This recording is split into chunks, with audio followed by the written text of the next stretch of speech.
While Enoch was resting in his bed, sleeping, two extraordinary figures suddenly appeared beside him, greater than any men he had ever encountered on earth.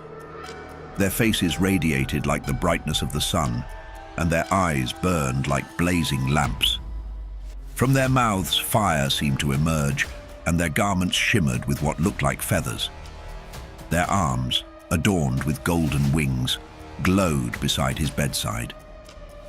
They called to him softly, "Enoch, Enoch." Startled, he awoke from his slumber, and they spoke with gentle assurance. "Be of good cheer, Enoch, and do not be afraid. The everlasting God has sent us to you, and today you shall ascend with us into the heavens." They lifted him up, placing him upon their wings, and together they soared above the earth, carried by the clouds. Higher and higher they ascended, past the air, and still further into the realm of the ether until they reached the first heaven. There the Elohim revealed to Enoch the human and divine mysteries, and he also learned about the moment when the angels had fallen. As humanity grew and multiplied in those days, many beautiful daughters were born to them. The angels, the children of heaven, saw these women and were filled with desire. They said to each other, "Let's choose wives from among the daughters of men and have children with them." Semjaza, their leader, hesitated and said, "I'm afraid you won't all follow through with this plan, and I alone will be left to bear the great punishment for this sin." But they all responded, "Let's swear an oath together and bind ourselves to this plan, so no one backs out." So they all swore together, binding themselves with a solemn promise. There were 200 of them in total, and they descended to earth during the days of Jared, landing on the summit of Mount Hermon. They named it Mount Hermon because they had sworn and bound themselves with an oath there. These are the names of their leaders: Semiazaz, their chief, Arakiba, Ramel, Kokabiel, Tamiel, Ramiel, Danel, Ezekiel, Barakijal, Asael, Armaros, Batarel, Ananel, Zakiel, Samsapeel, Satarel, Turel, Jomjael, and Sariel. These were their captains, each commanding groups of 10. Together with these leaders, the rest of the angels took wives from among the women of earth. Each chose one, and they entered into them, defiling themselves. They taught these women magic spells, charms, root cutting, and introduced them to the knowledge of plants. The women became pregnant and gave birth to enormous giants whose height reached thousands of feet. These giants consumed all of humanity's resources, and when humans could no longer provide for them, the giants turned against humanity and began to devour them. They sinned against birds, beasts, reptiles, and fish, and even began to eat each other's flesh and drink blood. The earth itself cried out, accusing the lawless ones. Azazel taught humanity how to make swords, knives, shields, and breastplates. He revealed the secrets of metals, how to work with them, and introduced the crafting of bracelets, ornaments, and the use of antimony. He also taught the art of beautifying the eyes, the value of precious stones, and the use of dyes. Wickedness spread like wildfire. People indulged in sin, committed fornication, and became thoroughly corrupt in their ways. Semjaza taught the knowledge of enchantments and root cutting. Armaros taught how to undo spells. Barakijal shared the secrets of astrology. Kokabel taught about constellations. Ezekiel revealed the knowledge of clouds. Arakiel explained the signs of the earth. Shamsiel revealed the signs of the sun. And Sariel taught the course of the moon. As humanity perished under the weight of their corruption, their cries of suffering rose up to heaven. Michael, Uriel, Raphael, and Gabriel looked down from heaven, and what they saw broke their hearts. Blood flowed across the earth, and lawlessness spread like a plague. They turned to each other in despair and said, "The earth, once peaceful and uninhabited, now cries out with the voices of the suffering.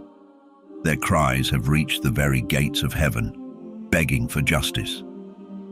The souls of humanity were pleading to the holy ones in heaven, asking, "Please take our case before the Most High." In anguish, the angel spoke to the Lord, saying, "O Lord of lords, God above all gods, King of kings, your glorious throne has stood for all generations, and your name is holy and blessed forever. You are the creator of everything, and all things are under your control. Nothing can be hidden from you, for you see all. You see what Azazel has done, how he has led the world into darkness, teaching humanity forbidden knowledge, secrets that were meant to stay in heaven. And Semjaza, who was given authority over his followers, has led them to earth. They have taken human women for themselves, defiling them, and through their sin, the women gave birth to giants. Now the earth is soaked in blood and filled with evil. The souls of the dead cry out to heaven, and their sorrowful voices cannot be silenced.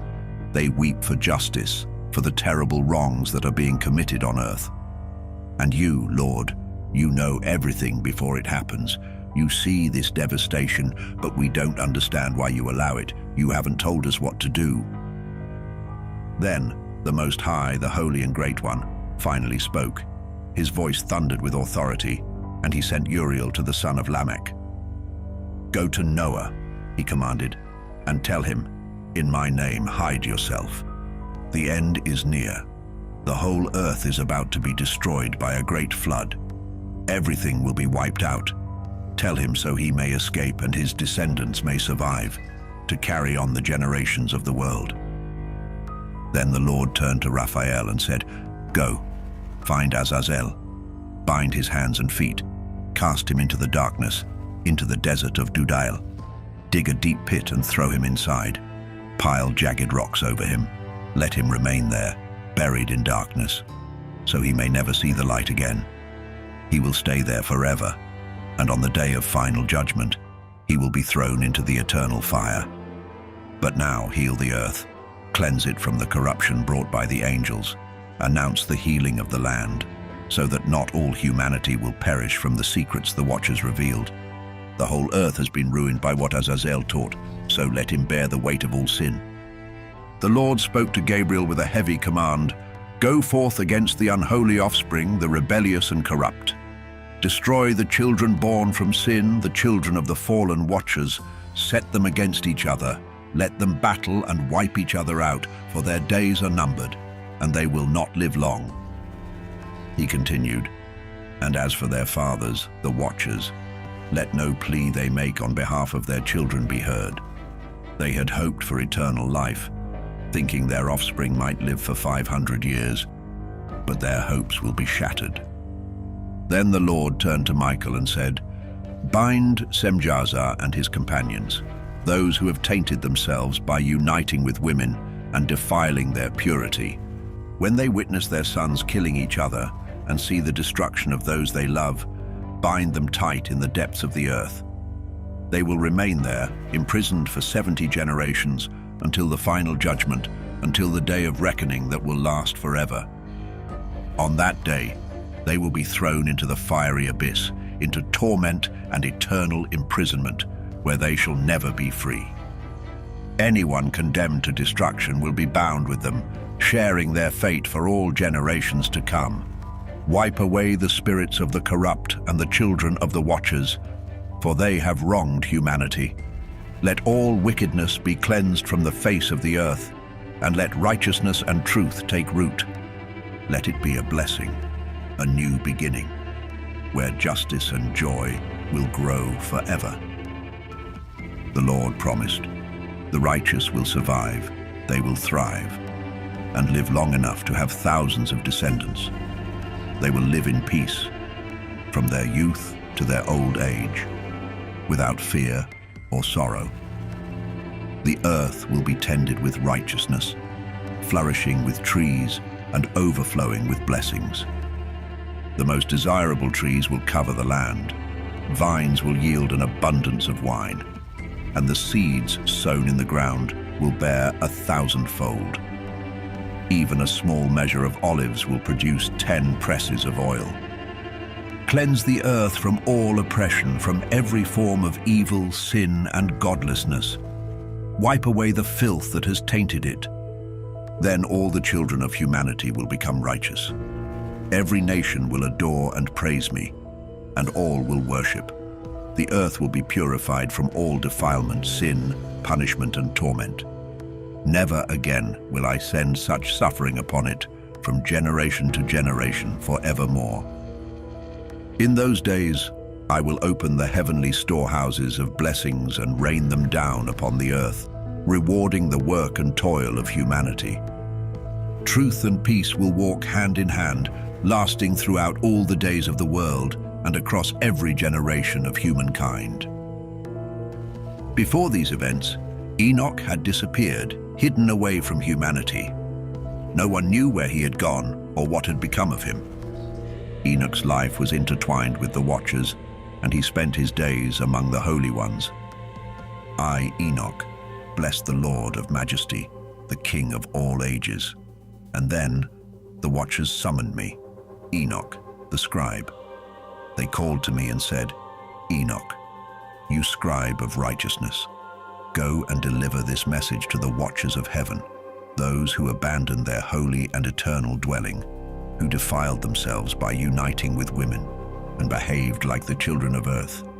You have brought great destruction to the world. You will have no peace, no forgiveness for your sins. Though you cherish your children, you will witness their violent deaths. You will cry out and lament over their destruction for all eternity, but peace and mercy will never be yours. Enoch went to Azazel, the fallen one, and with a voice firm and resolute, he said, Azazel, you will know no peace. A harsh and unyielding sentence has already been passed against you, and you will be bound by it for eternity. You will find no mercy, no request will be granted to you. All this is because of the wickedness you have taught mankind, the ungodly ways and sinful acts you revealed to them. Enoch then gathered all the fallen Watchers and spoke to them together. A deep fear took hold of them, and they trembled, gripped by terror. Desperate, they pleaded with Enoch, asking him to write a petition for them, to beg for forgiveness on their behalf. They hoped he could read their plea in the presence of the Lord of heaven, for they could no longer lift their faces to the heavens in shame, unable to speak to him after being condemned for their sins. Their guilt weighed down on them like chains. So Enoch did as they asked. He wrote their plea for forgiveness, carefully recording each of their spirit's desires and their deeds, asking for mercy and the extension of their days. Afterward, Enoch went to the waters of Dan, in the land of Dan, to the south and west of Mount Hermon. There, by the water's edge, he read their petition, pouring out their sorrow, until exhaustion overcame him and he fell asleep. And as he slept, visions came crashing down upon him, vivid and filled with judgment. A voice echoed in his dream, commanding him to bring this message to the sons of heaven and rebuke them for their actions. When Enoch awoke, he returned to the Watchers. They were gathered together, weeping in a place called Abel-Jail, between the mountains of Lebanon and Senezer, their faces hidden in grief and despair. With solemn authority, Enoch recounted to them all the visions he had seen while he slept, and there, among their tears, he began to speak words of righteousness, rebuking the fallen Watchers for their transgressions. This is the book of righteousness, containing the words of reprimand to the eternal Watchers, as commanded by the Holy Great One through the vision he revealed to me.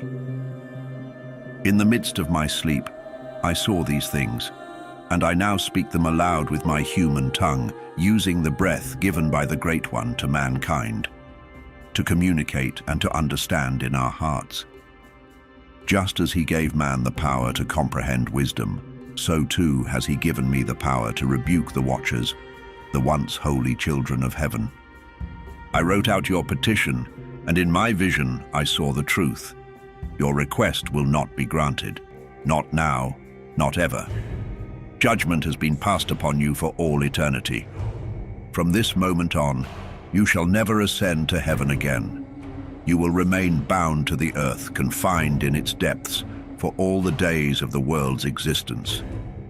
Before this, you will witness the destruction of your beloved sons. You will have no joy in them. They will perish before your eyes, cut down by the sword. Even if you weep, even if you pray and utter all the words I have written, your pleas for their forgiveness and your own will not be heard. And then, in my vision, I was taken by clouds that beckoned me, and a mist surrounded me. The stars and lightning sped me forward, and the winds lifted me, carrying me into the heavens. As I was borne upward, I neared a towering wall made of pure crystal, surrounded by tongues of fire. Fear gripped me. I entered through the fiery tongues and saw before me a grand house made entirely of crystal, with walls shimmering like the tessellated floor beneath my feet, also of crystal. The foundation, too, gleamed with the same brilliance. The ceiling resembled the starry sky streaked with lightning, and between the lightning, I saw fiery cherubim. The heaven above was as clear as water. Flames blazed around the house, and its doors were consumed with fire. As I stepped inside, I was overwhelmed. It was as hot as fire, but as cold as ice. There was no joy in this place, only dread. Fear took hold of me, and my whole body trembled. Trembling uncontrollably, I collapsed, face down on the ground. Then, as I lay prostrate, I saw another house, even greater than the first. Its enormous gate stood open, and it was built from flames of fire. Its splendor and magnificence were beyond words, far surpassing anything I could ever describe. The floor of this house was a river of fire, and above it were the stars and lightning. The ceiling, too, blazed with flames. There, at the heart of it all, I saw a throne, towering and majestic. It gleamed like crystal, and its wheels shone like the burning sun, surrounded by cherubim. Streams of fire poured from beneath the throne, so fierce I could not bear to look directly at it. Upon that throne sat the great Glory. His robe was brighter than the sun, purer than the whitest snow. Not even the angels could enter or behold his face, so great was his majesty and splendor. No mortal could bear to gaze upon him. Flames encircled him, and a vast fire burned before him. No one dared approach him. Yet before him stood 10,000 times 10,000, though he required no counsel. The holiest one stood by him, never leaving his side, neither by day nor night. Still trembling, I lay with my face to the ground, unable to move. Then the Lord called to me with his own voice, saying, "Come, Enoch, and listen to my words." One of the holy ones came to me, awakening me gently. He lifted me up, guiding me towards the entrance. With my face bowed low, I obeyed. And he answered me, his voice strong and full of power. "Do not be afraid, Enoch, righteous man and faithful scribe of truth. Come closer and hear my words. Go and tell the watchers of heaven, who have sent you to plead for them. It is not men who should plead for you, but you who should have interceded for men. Why did you abandon the high, holy, and eternal heaven? Why did you lay with woman, defiling yourselves with the daughters of men, taking them as wives, and giving birth to giants, your corrupted sons? Though you were once pure spiritual beings who lived eternal lives, you stained yourselves with the blood of women and produced children of flesh. You craved the desires of mortal flesh and blood, like those who die and fade away. I gave men wives so they could bear children and ensure nothing was lacking on the earth. But you were not like them. You were once spiritual, living eternally, never destined for death. And thus, I did not give you wives, for the spiritual dwell in heaven, not on earth. But now the giants, your offspring born of spirits and flesh, shall be called evil spirits on the earth, and here shall be their cursed home.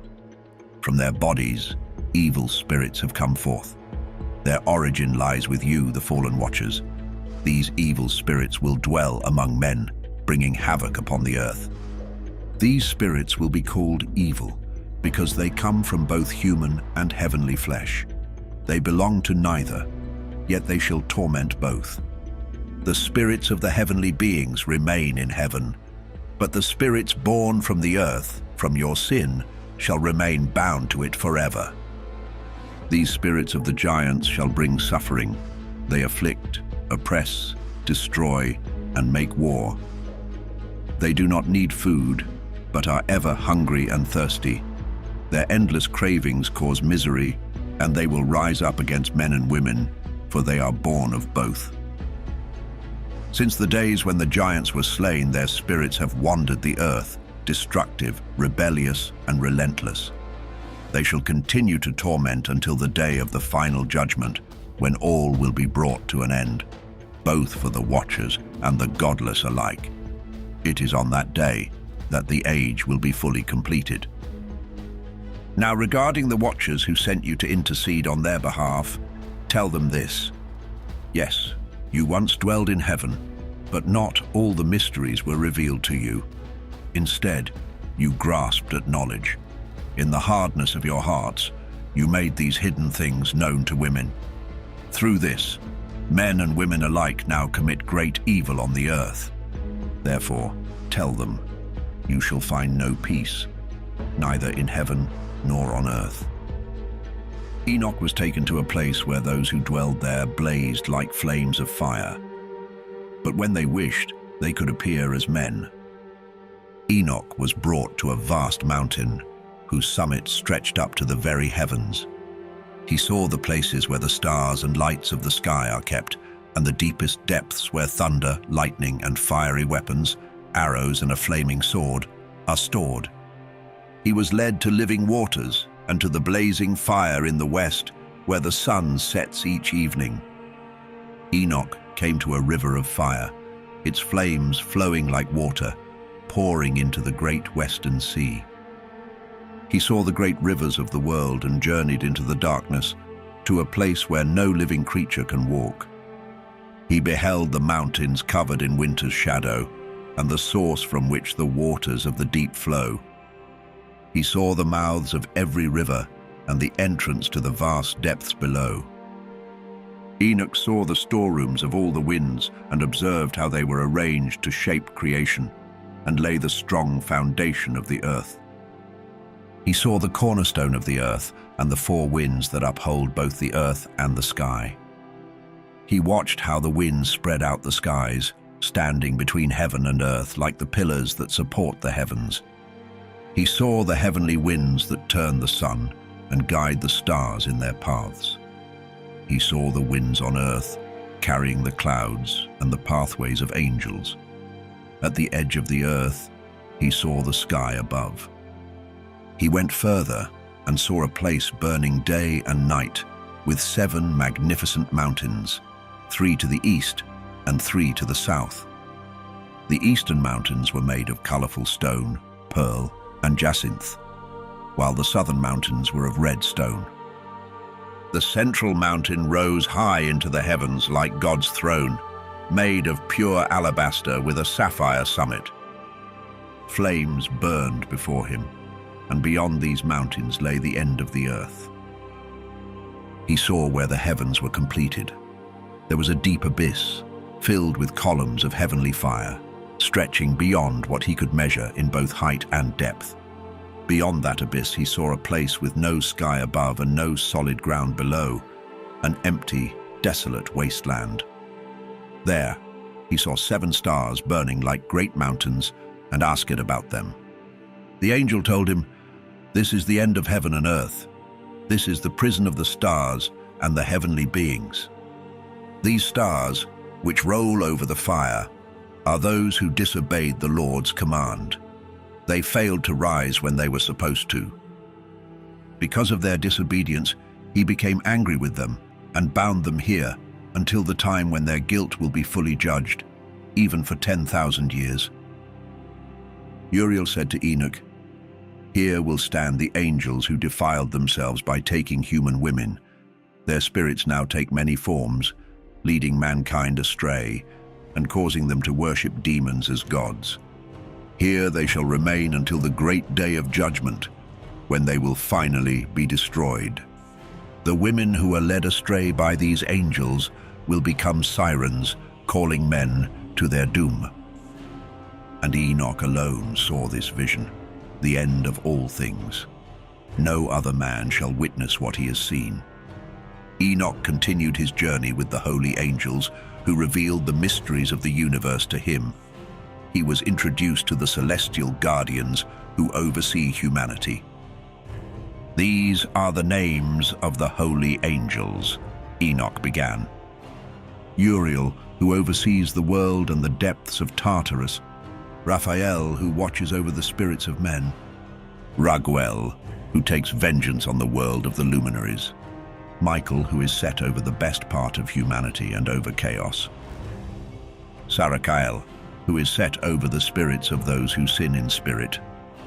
Gabriel, who watches over paradise, the serpents and the cherubim. Remiel, whom God has set over those who rise from the dead. Enoch was then taken to a place where all was chaos. He saw something terrifying. There was neither heaven above nor a firmly founded earth below, only a place of total disorder and horror.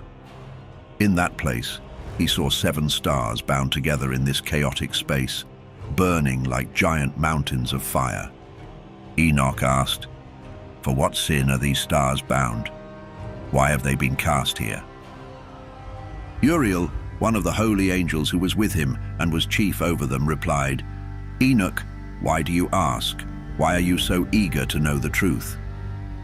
These stars are among those that transgressed the commandment of the Lord. They are bound here until the 10,000 years of their sin have been fulfilled." Enoch was then taken to another place, even more dreadful than the first. There, he saw an immense fire that blazed and burned, cleaving down to the abyss, filled with enormous columns of fire. Its vastness was beyond his understanding. He said, "How terrifying this place is, how awful it is to look upon." Uriel, the holy angel, responded, "Enoch, why are you so frightened?" Enoch replied, "Because of this fearful place and the sight of such intense pain." Uriel said to him, "This is the prison of the angels, where they will be held forever." Enoch was then taken to another place, and Uriel showed him a great and high mountain in the west, made of solid rock. Inside it were 4 hollow places, deep, wide, and incredibly smooth. They were dark and frightening to behold. Raphael, one of the holy angels who was with him, explained, "These hollow places have been created for the spirits of the dead, so that all the souls of the children of men may gather here.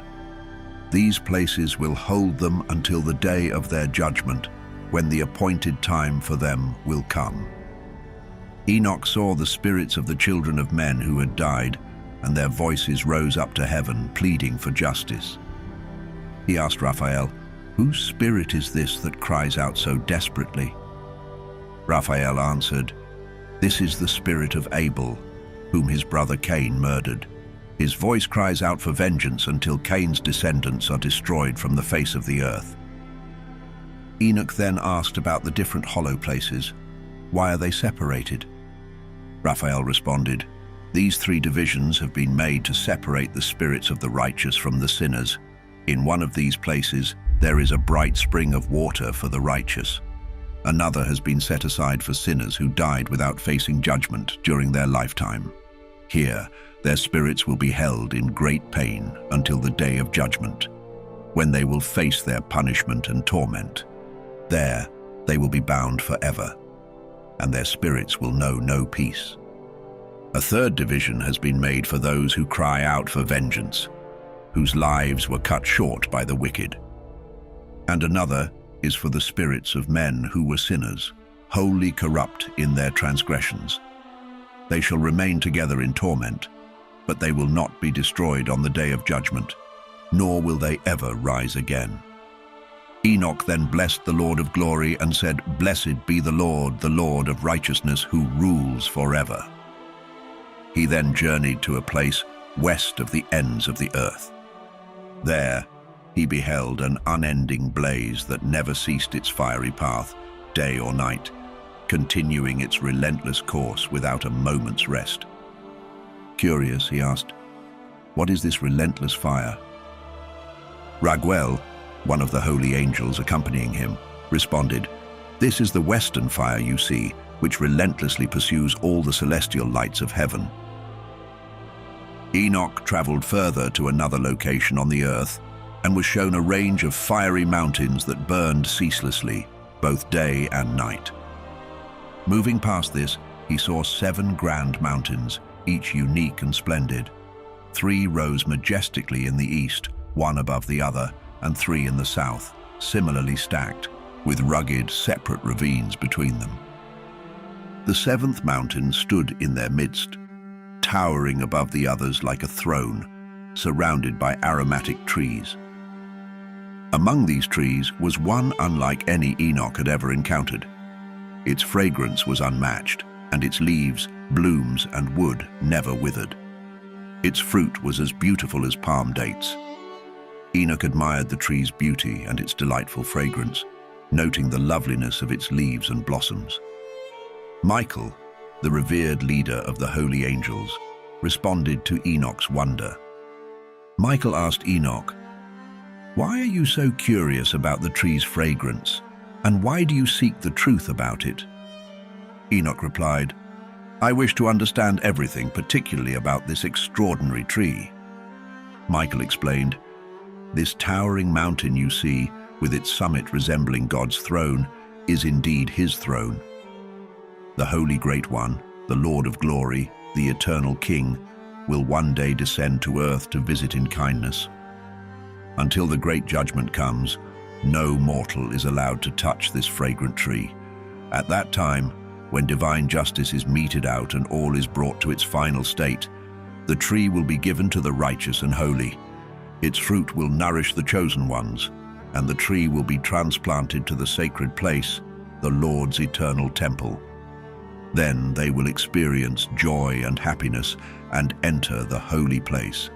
Its fragrance will enrich their being, and they will live long, fulfilling lives, free from sorrow, disease, torment, or disaster, just as their ancestors did." Enoch then praised the God of glory, the eternal King, who had prepared such blessings for the righteous and promised to bestow them. Enoch traveled to the heart of the earth and discovered a blessed place with ever-blooming trees. There he saw a sacred mountain with a stream flowing eastward towards the south. To the east he noticed another mountain, taller than the first, separated by a deep, narrow ravine with a stream running beneath it. To the west, a lower mountain was situated, separated by a dry, deep ravine, with another similar ravine at the ends of the 3 mountains. All these ravines were narrow and deep, carved from solid rock, and devoid of trees. Enoch marveled at the rocks and the ravines, astonished by their formidable appearance. He wondered aloud, "What is the purpose of this blessed land, filled with trees, and the cursed valley in between?" Uriel explained, "This cursed valley is reserved for those eternally condemned. It is the gathering place for those who have spoken blasphemies against the Lord and his glory. Here the accursed will face their judgment. In the end times, the righteous will witness this scene of divine judgment, and the merciful will bless the Lord of glory, the eternal King. On the day of judgment, they will praise him for his mercy, which determined their fate." Enoch then praised the Lord of glory, celebrating his divine majesty and grace. Enoch journeyed east into the heart of a mountainous desert and discovered a desolate wilderness teeming with trees and plants. Water flowed abundantly from above, rushing northwest and creating clouds and dew that spread in all directions. Continuing east, Enoch arrived at another desert location. There, he saw aromatic trees emitting the sweet scents of frankincense and myrrh, similar to almond trees. Further east, Enoch came upon a valley filled with water. In this valley stood a tree with a fragrance akin to mastic. Along the valley sides, he saw fragrant cinnamon trees and moved on further east. Enoch discovered new mountains, where he found groves of trees producing nectar known as Sarara and Galbanum. Beyond these mountains, he saw another range to the east, covered with aloe trees, which were filled with stacte and resembled almond trees. When burned, the aroma of these trees surpassed any other fragrance. Looking north over the mountains, Enoch saw 7 peaks abundant with precious nard, fragrant trees, cinnamon, and pepper. He traversed the peaks of these mountains, journeyed east past the Erythraean Sea, and continued far beyond, passing over the angel Zotiel. He reached the Garden of Righteousness and observed many large, beautifully fragrant trees, including the Tree of Wisdom, which grants profound knowledge to those who partake.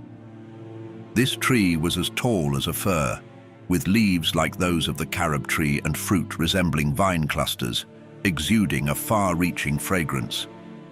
Enoch marveled at the tree's beauty and allure. Raphael, the holy angel with him, explained, "This is the tree of wisdom. Your aged father and mother before you ate from it and gained wisdom. Their eyes were opened and they realized their nakedness, leading to their expulsion from the garden."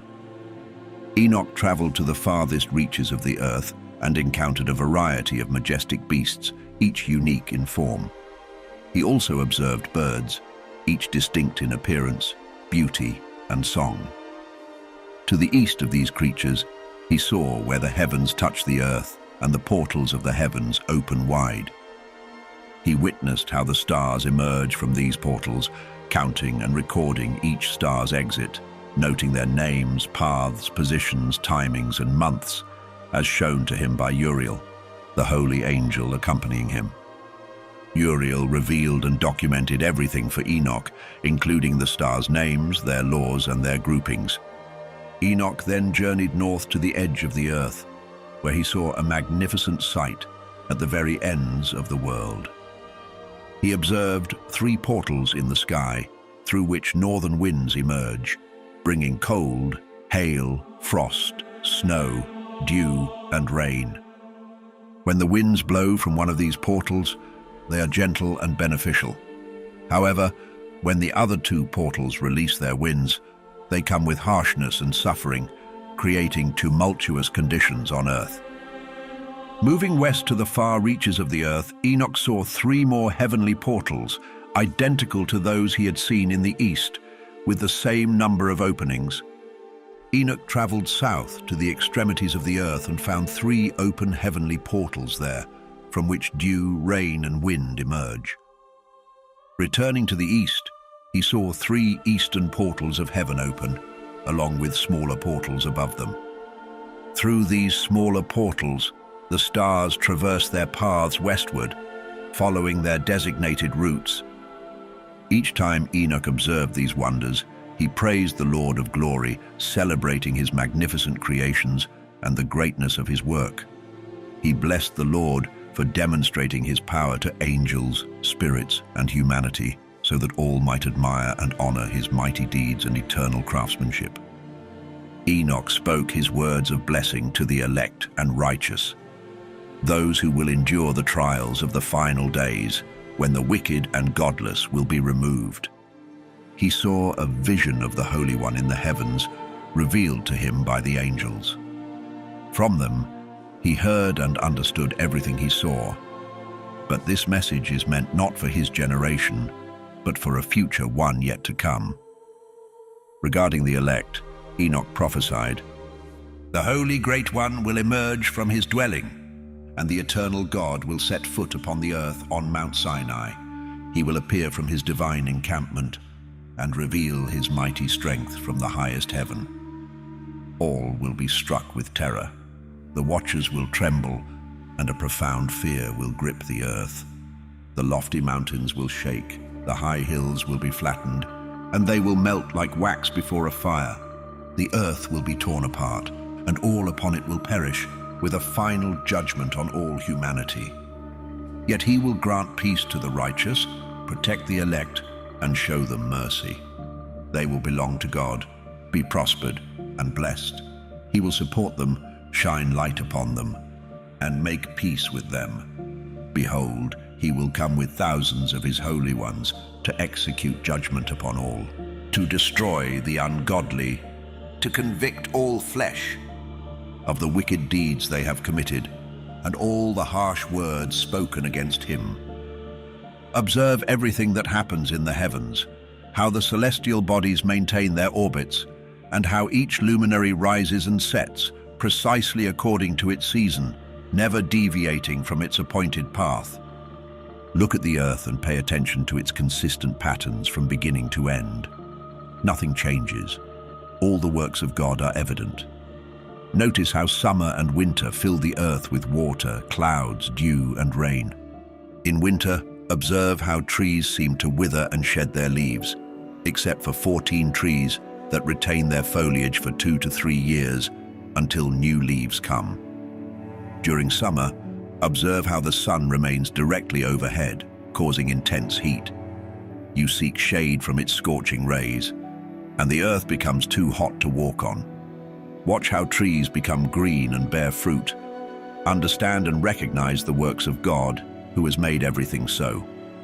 All his creations function the same year after year, performing their tasks as he has decreed, and their roles remain unchanged.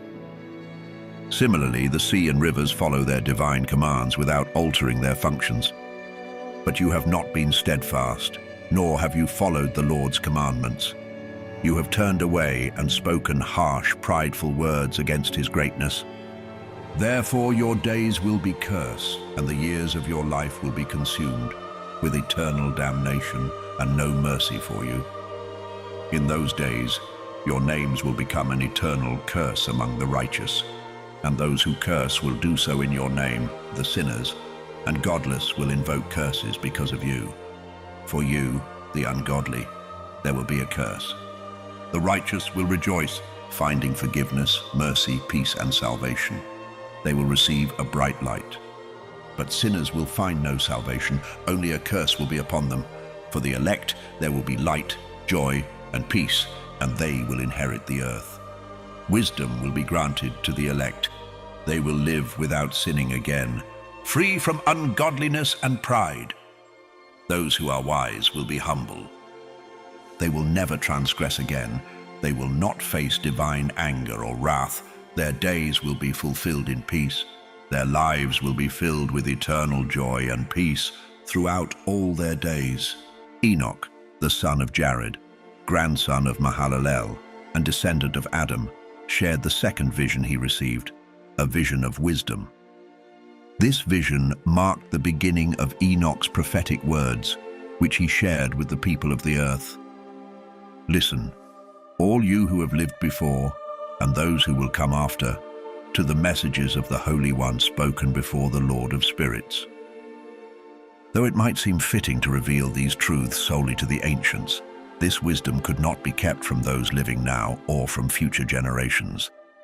Until this moment, such insight had never been bestowed upon anyone by the Lord of Spirits, who granted Enoch the gift of eternal life. Enoch had received 3 great parables, which he now imparted to the people on earth. A time will come when the righteous will be gathered together, and the sinners will face judgment for their deeds. They will be expelled from the earth. When the righteous one, whose actions are perfectly aligned with the Lord of Spirits, reveals himself to the righteous, a brilliant light will shine upon those chosen by God. But where will the sinners hide? Where will those who denied the Lord find rest? It would have been better for them if they had never been born.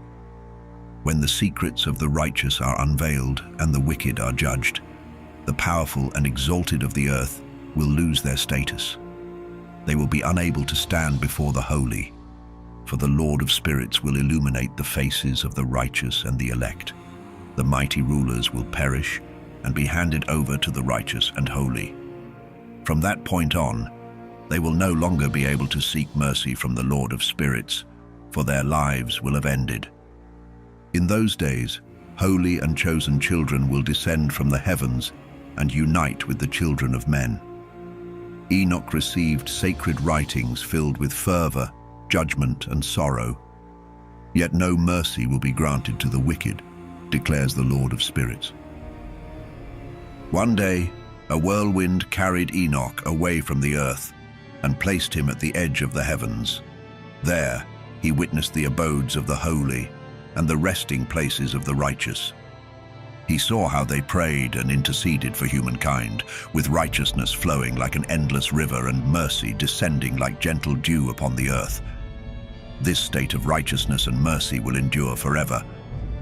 In that sacred place, Enoch saw the Chosen One, the embodiment of righteousness and faith, whose dwelling was under the protection of the Lord of Spirits. His reign would be marked by justice, and the number of the righteous who stood before him would be countless, lasting forever. These righteous ones would shine like blazing lights, their mouths filled with blessings and their lips ever praising the name of the Lord of Spirits. Righteousness would never fade from their presence. Enoch yearned to dwell in this place, his spirit longing for this divine realm. It had always been his destined portion, established by the Lord of Spirits. During that time, Enoch praised and exalted the name of the Lord of Spirits, recognizing his own blessing and glory as a result of divine will. For a long time, Enoch's eyes were fixed on that holy place, and he blessed and praised God, declaring, "Blessed is he, and may he be blessed from the very beginning until the end of time. There is no end before him, for he knows all things from before creation and throughout every generation." The eternal beings who never sleep stood before his glory and continually sang his praises. Holy, holy, holy is the Lord of Spirits, who fills the earth with spirits. Enoch saw these ageless beings always awake, always blessing, and saying, "Blessed be thou, and blessed be the name of the Lord forever and ever." As Enoch beheld this vision, his face changed, overwhelmed by its radiance, and he could no longer endure the sight. After this, Enoch saw an innumerable multitude, thousands upon thousands and 10,000 times 10,000, standing before the Lord of Spirits.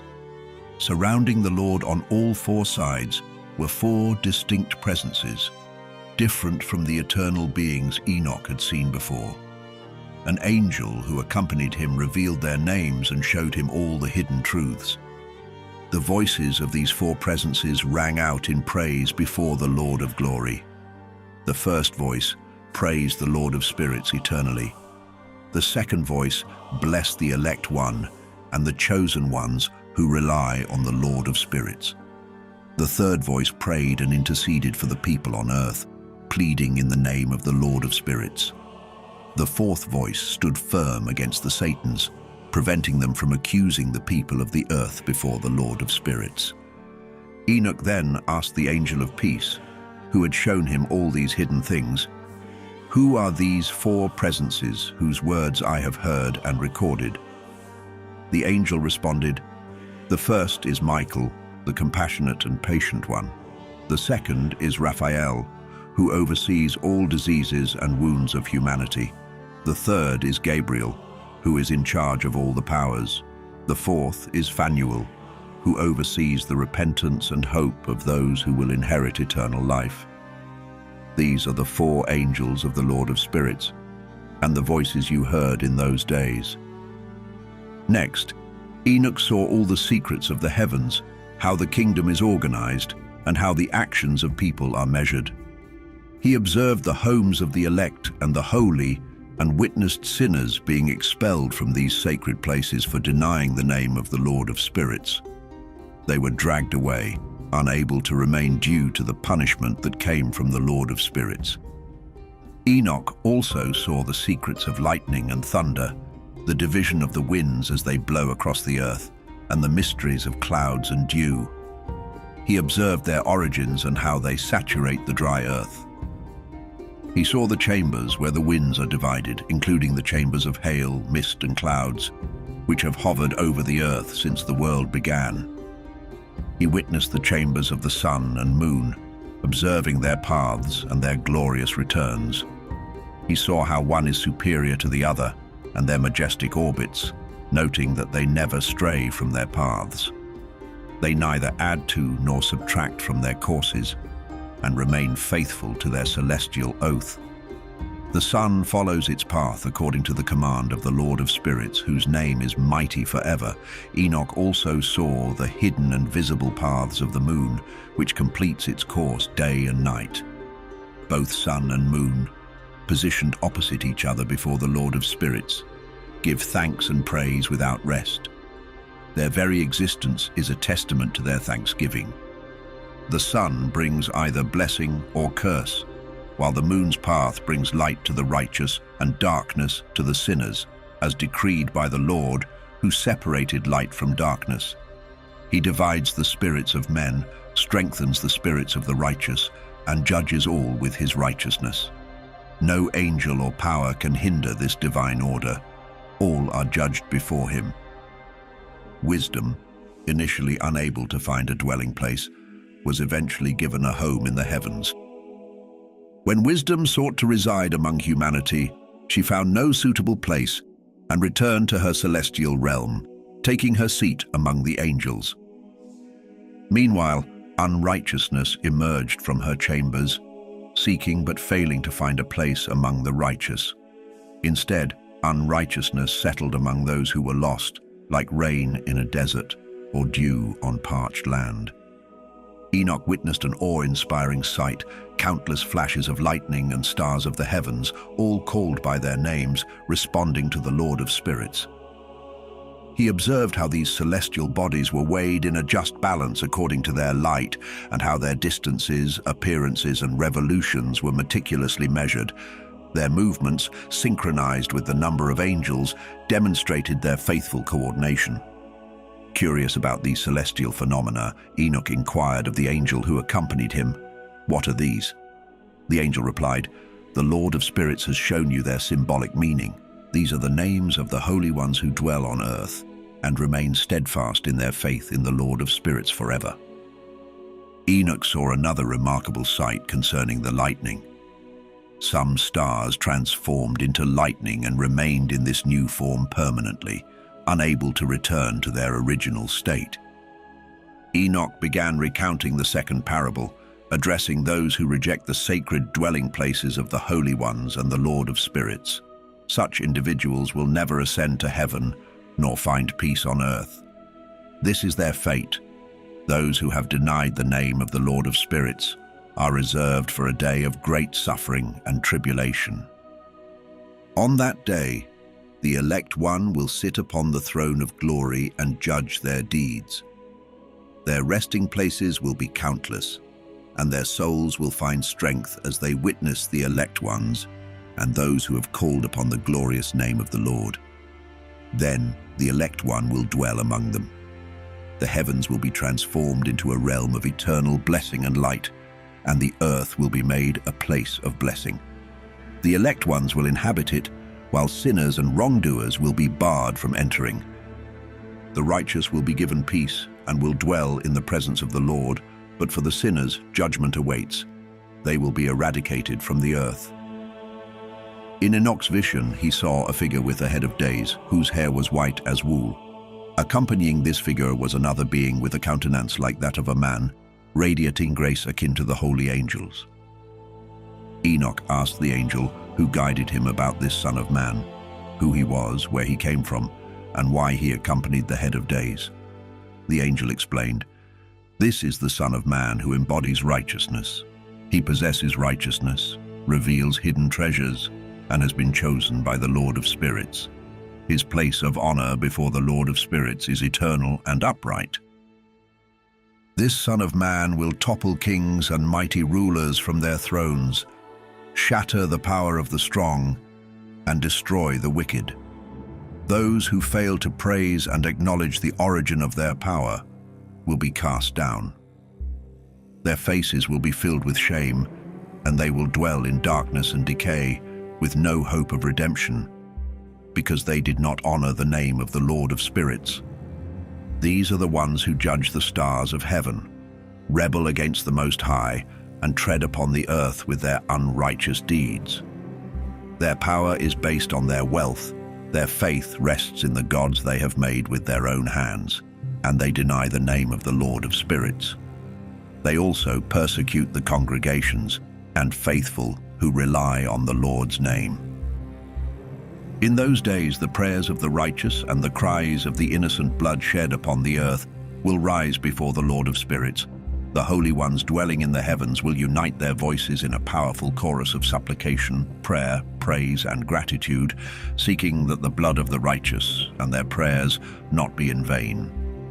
They will plead for justice to be done and for the righteous to be spared from eternal suffering. Enoch saw the Head of Days take his place on the throne of glory, where the books of the living were opened before him. All the heavenly host and his counselors stood in his presence. The hearts of the holy were filled with joy, because the number of the righteous had been fulfilled, their prayers heard, and their blood accounted for before the Lord of Spirits. In that vision, Enoch beheld an endless fountain of righteousness, surrounded by many fountains of wisdom. All who thirsted came to drink from these fountains and were filled with wisdom. They found their homes among the righteous, holy, and elect. At that moment, the Son of Man was named in the presence of the Lord of Spirits and before the Head of Days. Even before the sun and the celestial signs were created, and before the stars of heaven were formed, his name was established before the Lord of Spirits. He will serve as a support for the righteous, guiding them to stand firm and not fall. He will be a beacon of light for the Gentiles and a source of hope for the troubled. All who dwell on earth will bow before him, praising and blessing the Lord of Spirits. This Son of Man has been chosen and concealed before the creation of the world and will remain so forever. The wisdom of the Lord of Spirits has revealed him to the holy and righteous, as he has preserved their lot. They have scorned this world of unrighteousness and its ways in the name of the Lord of Spirits. Through his name, they are saved, according to the divine will for their lives. Wisdom will flow like water, and his glory will never fade. He is mighty in all the secrets of righteousness, and unrighteousness will vanish like a shadow, without lasting power. The elect one stands eternally before the Lord of Spirits, his glory everlasting, and his strength enduring through all generations. In him resides the spirit of wisdom, insight, understanding, and strength, as well as the spirit of those who have fallen asleep in righteousness. He will judge the hidden matters, and no lie will be spoken before him, for he is the elect one before the Lord of Spirits, chosen by divine will. In those days, a transformation will occur for the holy and elect. The light of days will shine upon them, and glory and honor will be theirs on the day when evil has been amassed against the sinners. The righteous will triumph in the name of the Lord of Spirits, and others will witness this, leading them to repentance and renouncement of their sinful deeds. Although these others will not gain honor through the name of the Lord of Spirits, they will be saved through his name. The Lord of Spirits will show them great compassion, for his compassion knows no bounds. His judgment will be just, and in his glorious presence, unrighteousness will not endure. The unrepentant will perish before him. From this point forward, the Lord of Spirits declares, he will show no mercy to them. In those days, the earth will return everything it has been given, Sheol will release all it has taken, and hell will pay back what it owes.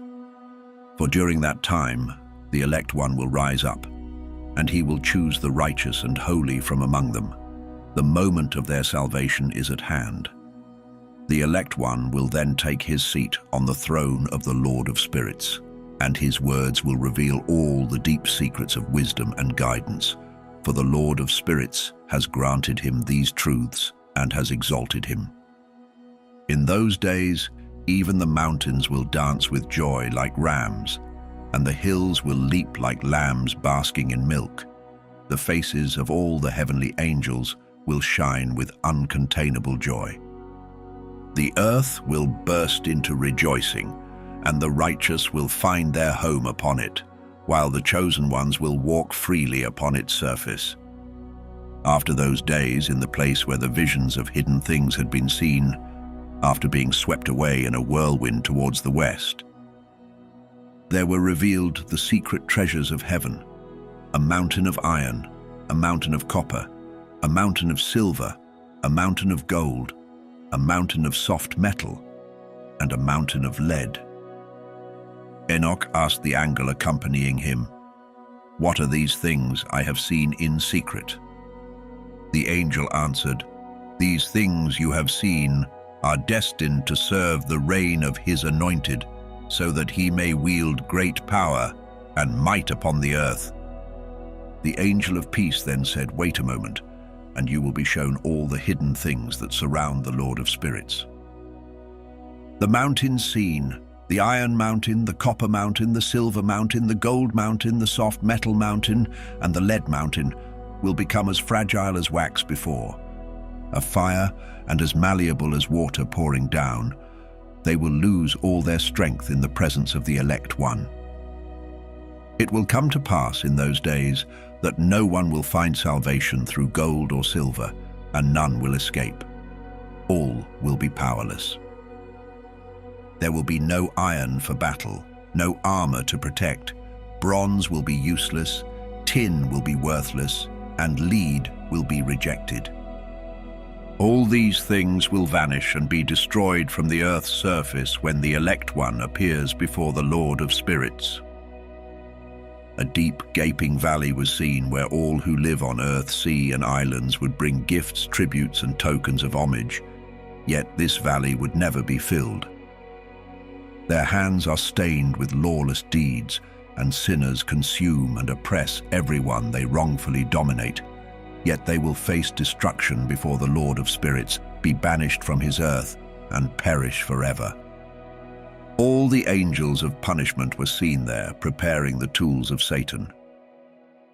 Enoch asked the angel of peace who accompanied him, "For whom are these instruments being prepared?" The angel replied, "These are prepared for the kings and mighty ones of the earth, so they may be utterly destroyed.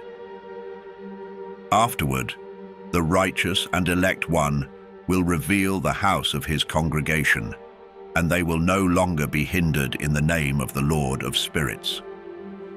The mountains will no longer stand firm before his righteousness, but the hills will flow like fountains of water, and the righteous will find rest from the torment of sinners." Enoch looked and turned to another part of the earth, where he saw a vast valley engulfed in burning fire. He witnessed the kings and mighty ones being dragged and cast into this deep, fiery abyss. Enoch's eyes beheld the preparation of immense iron chains, heavy beyond measure, being made for these individuals. Enoch asked the angel of peace accompanying him, "For whom are these chains being prepared?" The angel responded, "These chains are for the hosts of Azazel. They will be used to cast them into the abyss of total condemnation. Their jaws will be covered with rough stones, just as the Lord of Spirits has commanded. On that great day, Michael, Gabriel, Raphael, and Phanuel will seize them and throw them into the burning furnace. This will be the Lord of Spirits' vengeance for their unrighteousness, for yielding to Satan and leading astray those who live on earth. In those days, the Lord of Spirits will send punishment.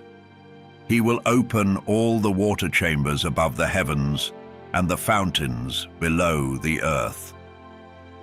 The waters above the heavens, representing the masculine, will merge with the waters below the earth, representing the feminine. Together, they will destroy all who dwell on the earth and those living at the ends of the heavens. When they recognize the evil they have done on earth, they will perish by these waters. Afterward, the head of days expressed regret, saying, "I have destroyed all who dwell on the earth in vain." He swore by his great name, From now on, I will not do this again. I will set a sign in the heavens as a pledge of goodwill between me and them forever, as long as the heavens are above the earth. This is my command. When the time comes for me to grasp them by the hand of the angels during the day of tribulation and pain, my chastisement and wrath will be upon them, declares the Lord of Spirits. Mighty kings of the earth, you will witness my elect one sitting on the throne of glory, judging Azazel, his associates, and all his hosts in the name of the Lord of Spirits. Enoch saw the hosts of the angels of punishment, armed with scourges and chains of iron and bronze. He asked the angel of peace, "To whom are those carrying the scourges going?" The angel answered, "They are going to the elect and beloved ones to cast them into the abyss of the valley. In this valley, the elect and beloved will be gathered. Their lives will come to an end, and their days of leading astray will be no more.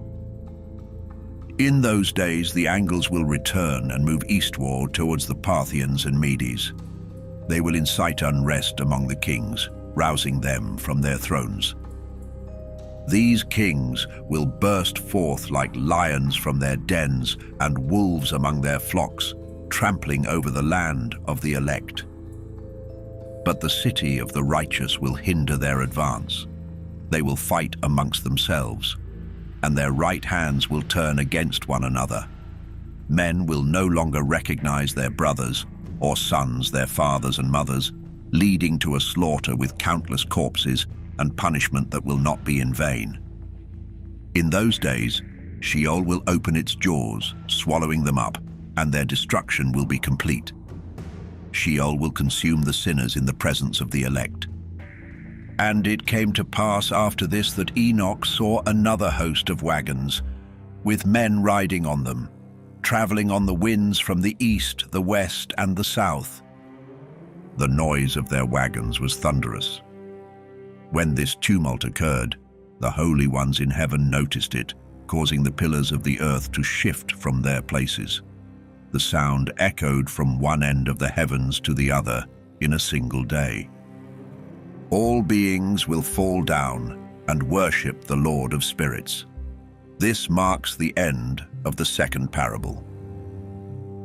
And Enoch began to speak the third parable concerning the righteous and elect. Blessed are ye righteous and elect, for glorious shall be your lot.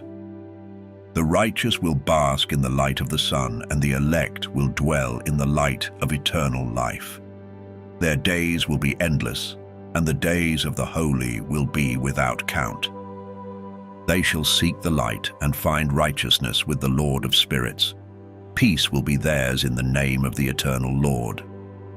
And after this it shall be said to the holy in heaven that they should seek out the secrets of righteousness, the heritage of faith. For it has become as bright as the sun upon earth, and darkness has passed.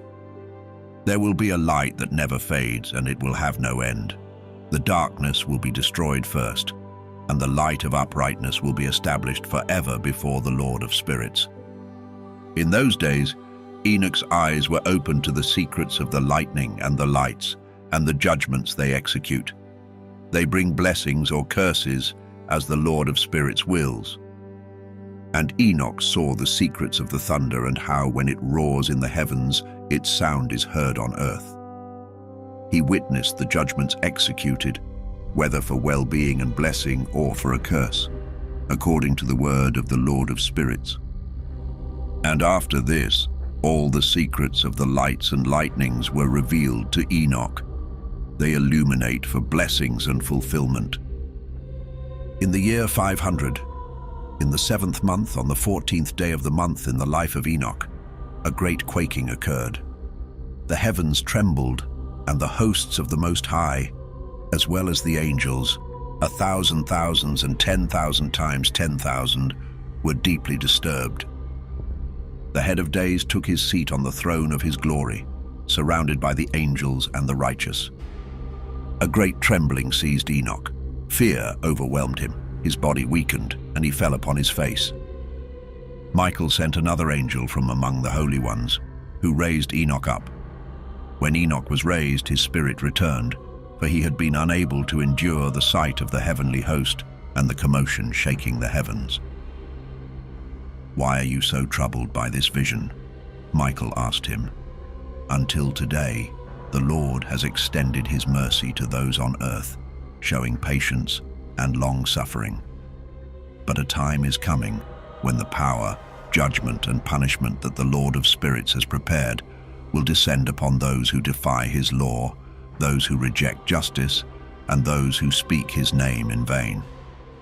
That day is already prepared, a covenant for the chosen, but a dreadful inquisition for the wicked.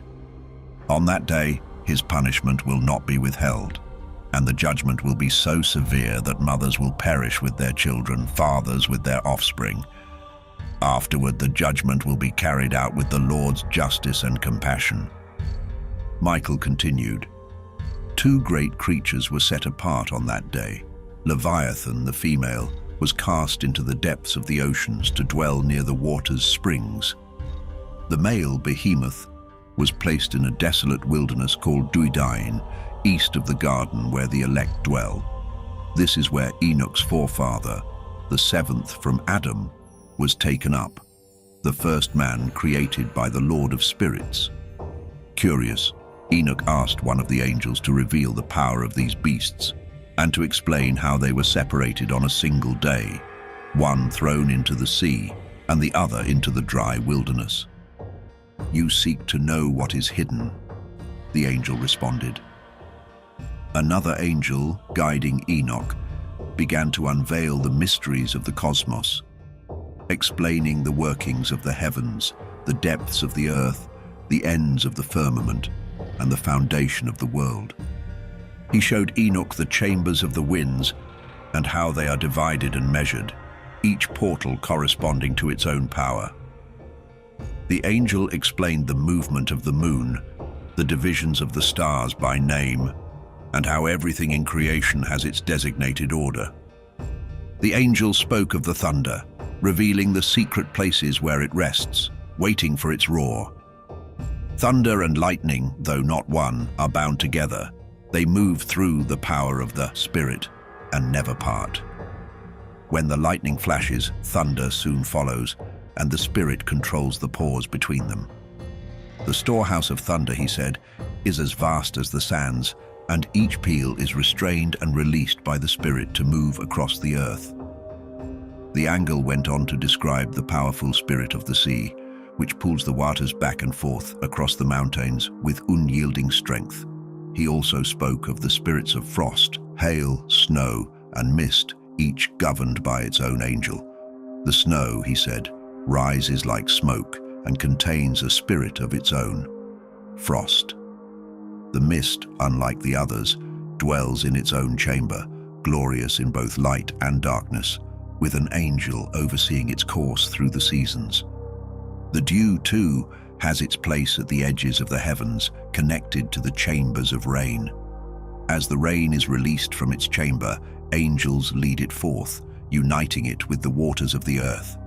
Rain is a gift to nourish the earth, decreed by the Most High, and angels oversee its measure. As Enoch beheld these wonders, the angel of peace who accompanied him said, "These two great monsters, Leviathan and Behemoth, were prepared in accordance with God's greatness." In those days, Enoch saw angels being given long cords, with which they took to the skies and flew northward.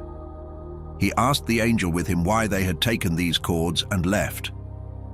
"They have gone to measure," the angel answered. "These cords will measure the righteousness of the chosen, strengthening their faith, so they may forever hold fast to the name of the Lord of Spirits." The angel continued, "The righteous will dwell together, and these measures will reveal all mysteries, what lies beneath the earth, those lost in the desert, those devoured by beasts or by the fish of the sea. They will return, upheld by the elect one, for none will be destroyed before the Lord of Spirits." All of heaven received a command, and with one voice they praised the Holy One. Their words were wise, filled with life, and they blessed the Lord of Spirits with fire-like brilliance. The elect one was placed on a throne of glory to judge all the deeds of the holy in heaven, weighing their actions on a divine balance. As he lifted his face to judge the hidden paths and secret ways of the righteous, all of heaven cried out in unison, blessing and glorifying the name of the Lord of Spirits. On that day, the entire host of heaven, from cherubim to seraphim and the mighty angels of power, will raise their voices in one song of praise. They will exalt the Lord of Spirits with faith, wisdom, patience, mercy, justice, and peace. Blessed is he, they will declare, and may the name of the Lord of Spirits be praised forever. All the heavenly beings who never sleep will bless him, as will the holy ones in the garden of life, every spirit of light, and all flesh upon the earth. They will glorify and magnify his name beyond measure. For the mercy of the Lord of Spirits is vast, and his patience endures. All his works and everything he has created will be revealed to the righteous and the elect in his name. The Lord issued a command to the kings, the powerful, and the exalted ones of the earth, saying, "Open your eyes and lift up your strength, if you are able to recognize the elect one." The Lord of Spirits then placed the elect one upon his glorious throne, and righteousness poured forth from him. His mere words would strike down sinners, and all the unrighteous would be obliterated from his presence. On that day, the kings, the mighty, and all who rule the earth would stand in awe. They would gaze upon him sitting on his throne, where righteousness is judged, and no falsehood can be spoken before him. Suddenly, they would feel pain as intense as a woman in labor, suffering as she brings forth her child into the world. They would glance at one another, terror etched upon their faces, their hearts heavy with dread. Despair would seize them when they see the Son of Man seated on the throne of glory. The kings, the mighty, and all who possess the earth will finally acknowledge him who was hidden from their sight but ruled over all. They will bless, glorify, and praise the one who was concealed, preserved by the Most High from the beginning, and revealed only to the elect. In that moment, the chosen and the holy will gather before him, standing firm. The kings and the mighty, once exalted in their own eyes, will fall face down in worship. They will plead for mercy from the Son of Man, placing their hope in him.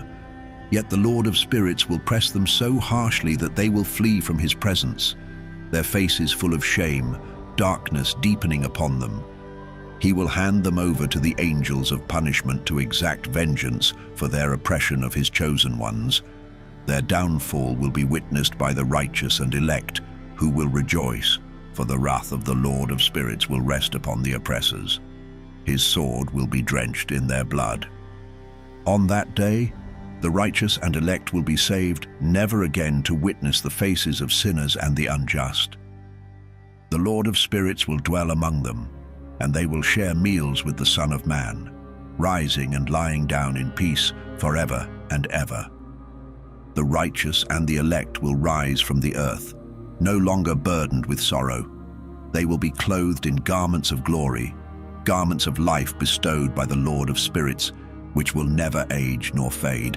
Their glory will endure eternally before the Lord of Spirits. In those days, the mighty and the kings who once ruled the earth will beg for mercy. Delivered into the hands of the angels of punishment, they will cry out for just a little respite. They will long to fall down and worship the Lord of Spirits, to confess their sins before him. They will praise and glorify him, saying, "Blessed is the Lord of Spirits, the Lord of Kings, the Lord of the Mighty, the Lord of the Rich, the Lord of Glory, and the Lord of Wisdom." His power is splendid and secret, spanning generations upon generations. His glory is eternal, and his righteousness cannot be measured. Then they will lament, "If only we had rest to glorify and thank him, to confess our faith before his glory. But now we find no rest. We chase after it and grasp at nothing. Light has vanished from us, and we dwell forever in darkness." With deep regret, they will admit, "We did not believe in him or glorify his name. Instead, we placed our hope in our kingdoms and our glory. Now, in our suffering, he does not save us. We find no peace, no respite for our confessions, though his judgments are true and just, showing no partiality." They will realize the futility of their lives, saying, "We lived filled with unrighteous gains." Yet even that could not prevent us from being dragged down into the burdens of Sheol. Shame and darkness will cover their faces as they are cast out from the presence of the Son of Man. His sword will remain before them, driving them away, never to return. Thus the Lord of Spirits declares his judgment upon the mighty, the kings, the exalted, and those who rule the earth. Their fate is sealed before the Lord of Spirits. In that place other hidden forms appeared to Enoch. He heard the voice of an angel saying, "These are the angels who descended to earth and revealed hidden things to mankind, leading them into sin."